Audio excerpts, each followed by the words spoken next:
Hey everybody, welcome back to Tim Travels. I'm your host, Terry. So quick funny story. I thought I was recording and I'd already done like 2 minutes and I was like, oh, I'm not recording. So I am recording now. It is February 12th. Happy birthday to President Lincoln, our 16th president, born this day in 1809 near Hardinville, Kentucky. Then he moved with his family to Indiana for a short period of time, then ended up in Illinois. He's buried in Springfield, Illinois, of course. They just brought in a trailer that does not look like it has a lot of structural integrity. There's no holes in it, but the side is like buckled. So I can't tell. Anyway, so yeah, it's Lincoln's birthday. Coming to you from the northeastern United States global corporate headquarters of Prime Inc. here in Pittston, Pennsylvania. Pittston and a lot of the Northeast, a lot of PA. And by the way, I don't consider Pennsylvania in the Northeast, although a lot of truckers and trucking companies seem to. I consider it the Mid-Atlantic, like I consider Delaware and Maryland, you know, maybe Virginia, Washington, D.C., part of the Mid-Atlantic. Anyway, a lot of snow forecast, especially there's like a section from like Northeast PA up into like Massachusetts and stuff, Northern Connecticut. So the Hudson River Valley, places like that.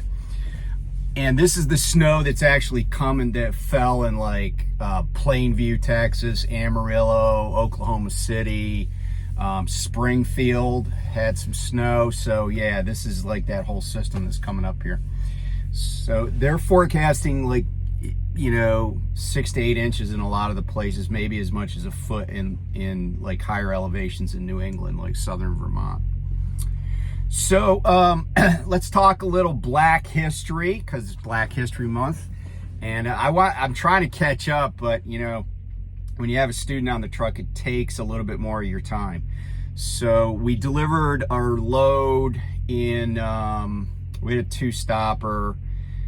The first stop was down in, where was the first stop? Oh yeah, Costco and down in Maryland. And then we delivered the load to Rocky Hill, Connecticut last night to, I guess it's BJ's, but it's like Burris Logistics or whatever.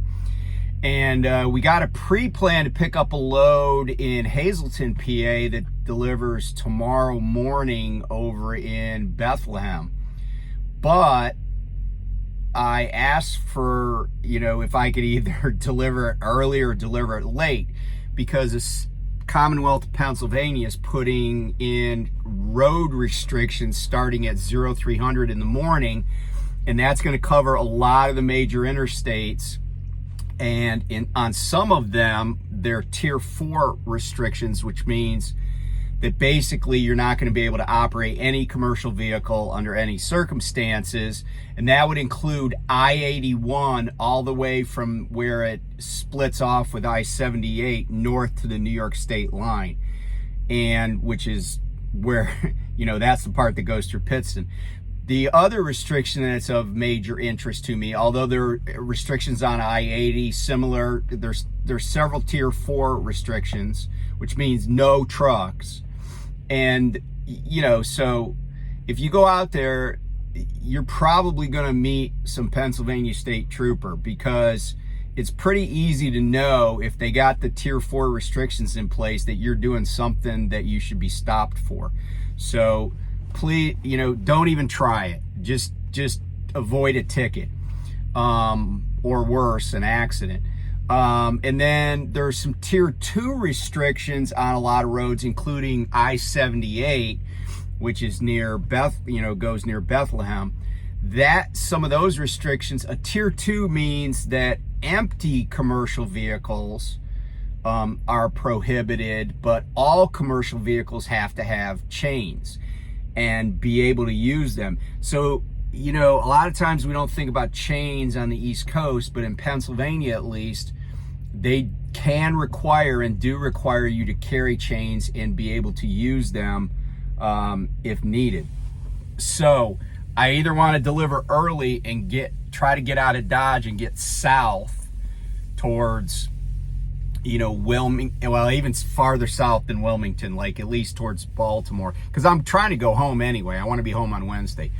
But, you know, if I can't, I said, well, I'd rather deliver Wednesday morning instead of Tuesday morning at 7:30. I'd rather deliver Wednesday morning, and then by then the road should be cleared and I could just deliver and then deadhead home, because I'm only going to be home for, you know, maybe 34 hours. I'm not going for a reset, but I'm just going for Valentine's Day. So anyway, that's the plan. My trainee Logan is inside getting a haircut or something. I noticed he did not have a military spec haircut, so I was like, look, dude, this is you know, this is a big deal. So you need to get your hair cut so you look squared away. So and look, I already know there's some clown that's going to be like, you can't do that.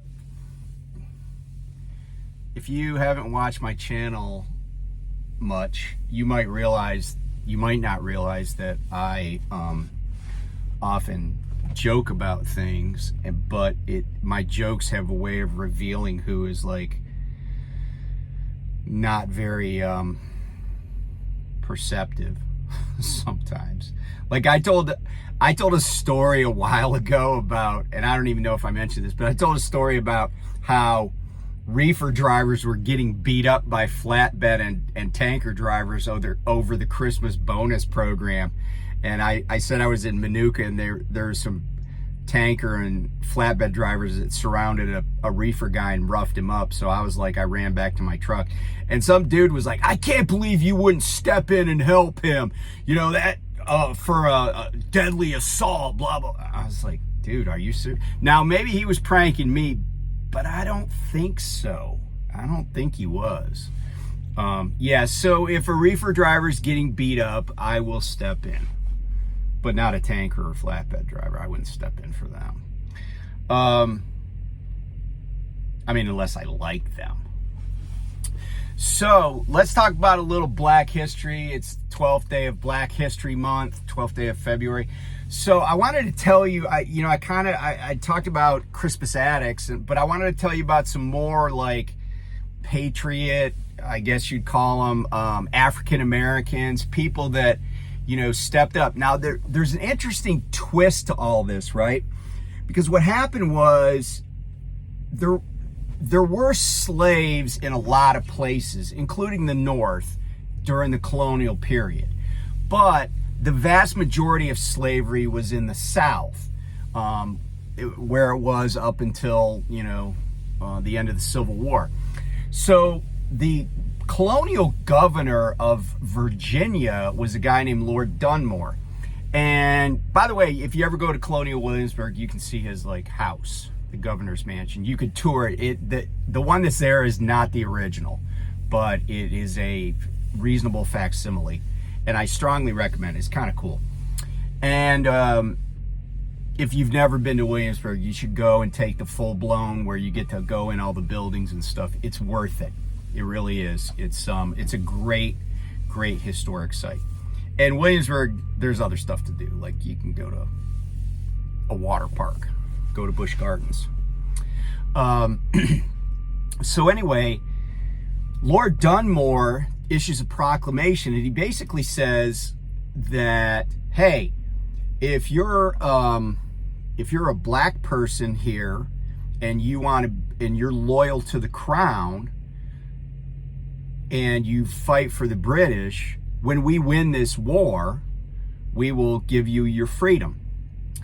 And the other thing, though, that happened was that the colonists basically said to slaves, hey, if you fight for the colonies and you're a soldier in the Continental Army, when we win this war, we will give you your freedom. So along comes a man named James Armistead Lafayette. Now, at the time, that this all started. He was really just called James because he was a slave belonging to a guy named John Armistead, who was called Colonel, and I guess maybe he was in some war at some point and got the name Colonel, but Colonel John Armistead in Virginia.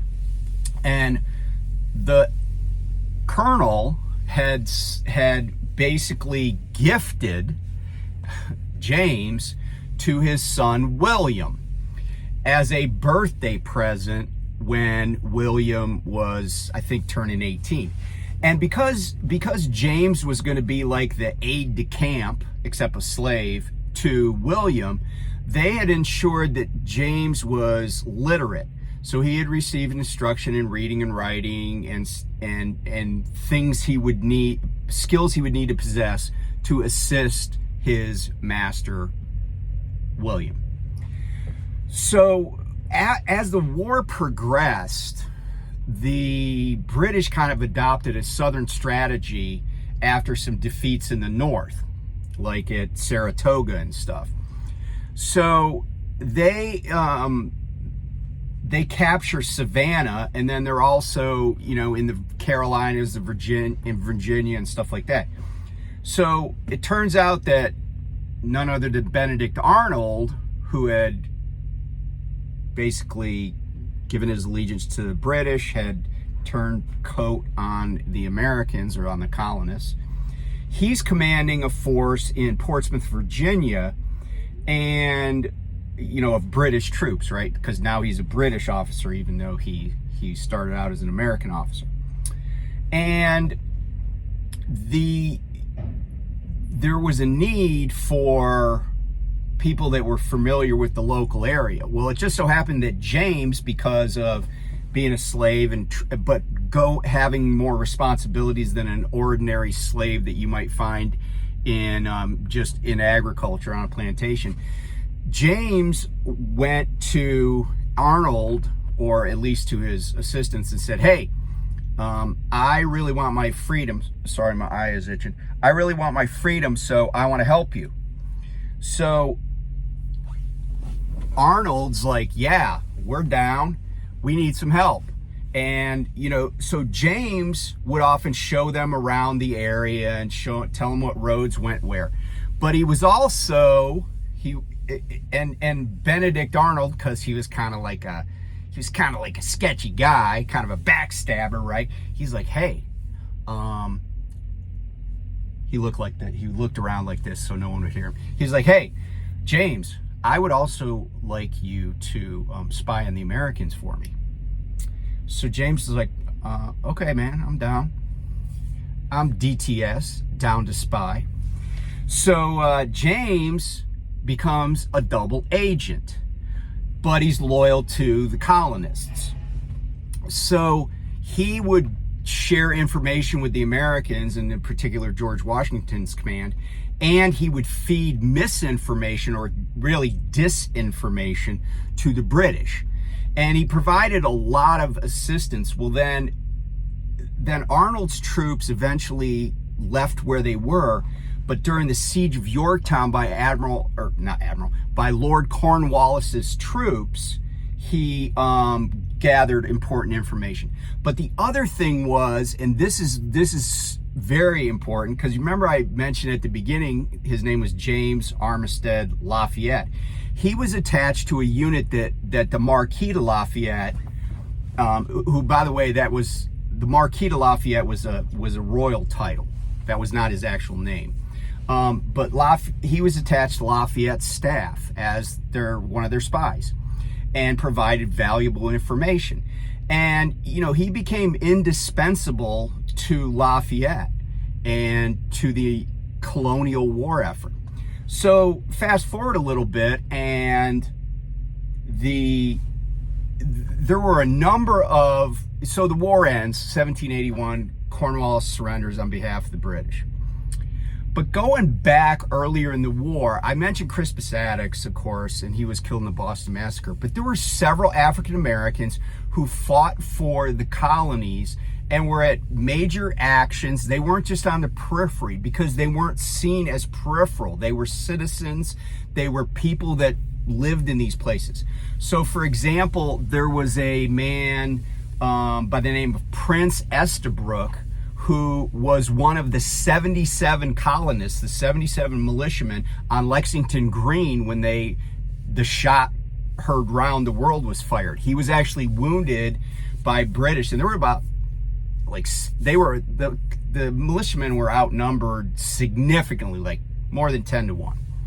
But they stood their ground. The shot heard round the world, but he was wounded, gets evacuated, and heals up in time to take part in the siege of Boston. Another well-known black colonist soldier was a guy named Salem Poor. Now, Salem Poor was involved in the Battle of Bunker Hill, and he was he was involved in a rally because the British had driven the colonists back. And according to legend, and in the heat of battle, you never know, but maybe this was so clear cut that everybody is like, yeah, that's true.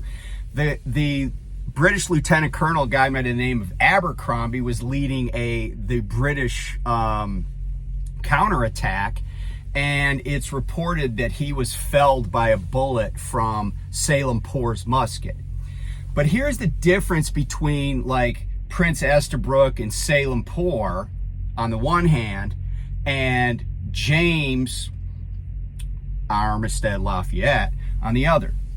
At the end of the war, all those people that had been soldiers, all those African Americans, people of mixed race that had been soldiers, they were all granted, if they didn't already have it, they were granted their freedom as part of their thanks for having, participated in the war. They were also granted pensions, by the way. All the Revolutionary soldiers were supposed to be granted pensions. A lot of them had to fight for it.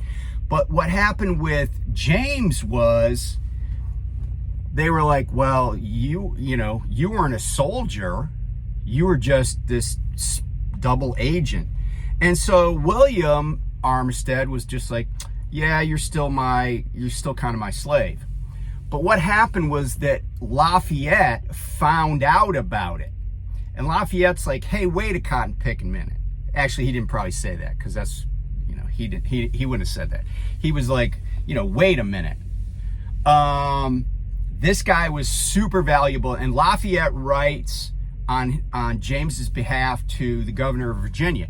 Now, interestingly, William supports emancipating James, but he wants the Commonwealth of Virginia to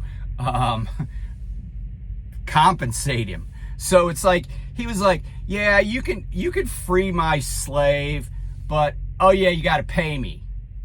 So it's like he was selling him anyway. It was not magnanimous. By the way, let me show you a picture of James while he was serving with Lafayette. Take a look.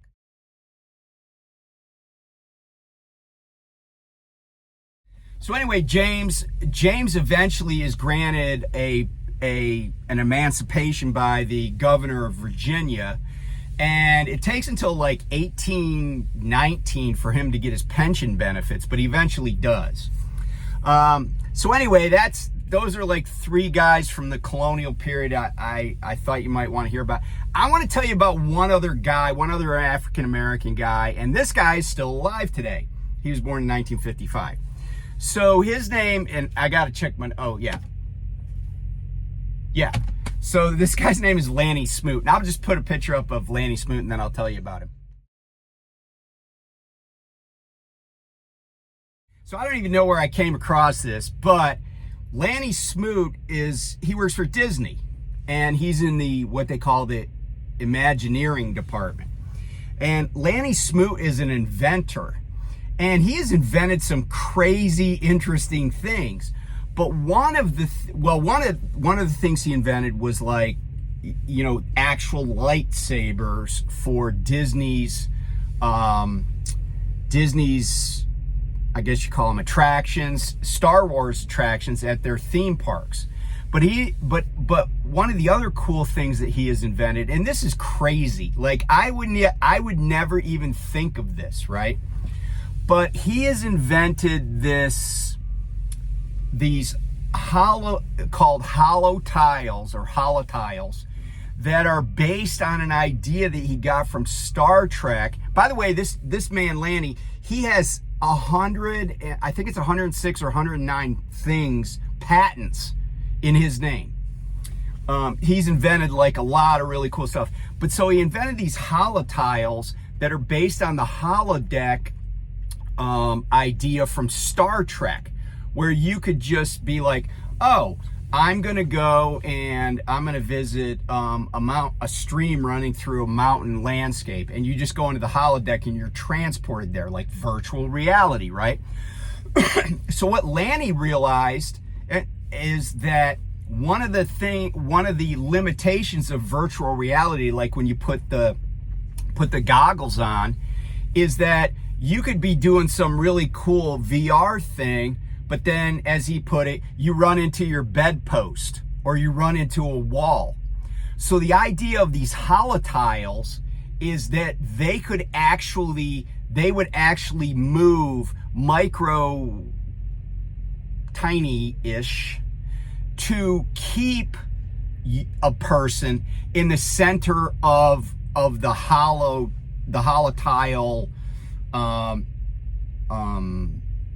I don't know what you'd call it, floor.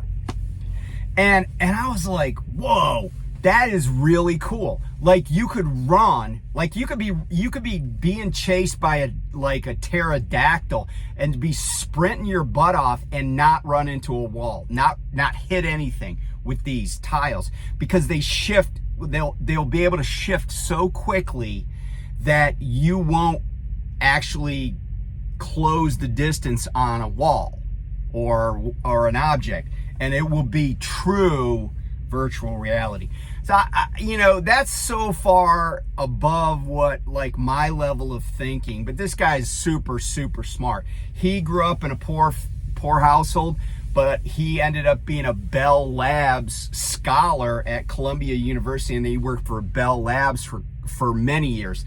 And if you don't know what Bell Labs is, it was the incubator of so many things that we just take for granted. Like, it wouldn't surprise me that Bell Labs has their fingerprints on what I'm recording this video on. So anyway, just really cool stuff. And again, the black community, the African American community in this country has a long and impressive history of inventions and having inventors. I mean, we all know about George Washington Carver, but I talked about this last year. The traffic light was invented by a black man. The refrigerated semi-trailer was invented by a black man. Thermo King, that whole company, was started by a black man, and I can't recall his name, I'm sorry, and a white investor. So yeah, the contributions are impressive, and a lot of times don't get recognized. So anyway, that's Black History. I wanted to talk about a couple of important trucking things though before I go. The first one, which is personal to me, is there is a recall that has been issued, a recall, what do I want to say? I don't know if it's demand or what you call it, but basically the National Highway Transportation Safety Administration, NHTSA, has demanded a recall from Paccar for Peterbilt and KW steering gear, and that includes this truck. Now, I can tell you that the recall numbers for the KWs is 24 KWC, and the Peterbilt recall is 24 PBC. I reached out to RA, and my RA advisor said he hadn't heard of this recall, but he knew it was a steering gear recall. But and I guess the previous recall was for a flawed or missing steering, an actual gear in the steering gear box. But this recall is for inadequate numbers of ball bearings in the steering gear. And apparently these bearings, if the set's doesn't have as many bearings in it, and I don't know if it's like I assume it's like an open ball bearing as opposed to a sealed ball bearing, since it's already in oil, in steering fluid. But anyway, if there are not enough bearings, it said in the notice I read, and that you can go to NHTSA and read the notice, that it's possible that even during, like you're driving down the road, the steering could seize up because the bearings aren't in the right place. So I'll keep an eye on that. If I hear anything more, if you hear anything more, make a comment, but I want to get it fixed. So that's that. The other thing that I was gonna talk about is that, I was talking with somebody just yesterday, and Motor Carrier Authority forfeitures were up 12% in January year over year. So that means there were 12% more than there were in January of 2023. I still think that the market is contracting in terms of carrier, and capacity is contracting, and the trend is that there's going to be more cargo that needs to be moved. A lot of this contraction, though, is it's smaller carriers, and those are the people that have to deal with brokers, and there's a lot of chicanery going on in the brokerage industry. There's also brokers that have gone out of business, or are, have laid tons of people off. Coyote laid tons of people off, and Convoy has gone out of business, still owes a bunch of truckers money, and but they were like this big company, had a big shiny building, had all these trucks, and they're gone. But so anyway, that the idea is that I think that things will slowly start to improve, but it might take another 6 months. It might take a couple more quarters before we're like, oh yeah, we're back to where we were. But here's the thing to keep in mind: just because capacity and demand are in a better place rationally for drivers, for independent contractors, for trucking companies, it doesn't necessarily mean that the prices that are being paid are going to be the same as they were, say, 2.5 years ago. So in other words, we could see increased demand, but it doesn't necessarily mean that there's going to be this concomitant increase in what shippers are willing to pay. So it's something that we need to keep in mind. The other thing, what else was I going to talk about? I don't know. But anyway, so after probably like Thursday or so, get back on the road. Just like I said, take a day off, and we'll be heading back to Springfield. Going to do a little tune-up for the skills of my trainee, and we'll give it a rip on the test. But I think that's about it for now. Sorry about the delay in uploading videos. I remain cautiously optimistic about the market, and we'll just go from there. So be safe out there. There's a lot, winter is not gone, and a lot of heavy thunderstorms in the Gulf Coast area last night, over into Georgia. Snow coming, and almost everywhere in the country there's something to at least be paying attention to when it comes to the weather. So keep your eyes peeled, and I will talk to you soon. Bye.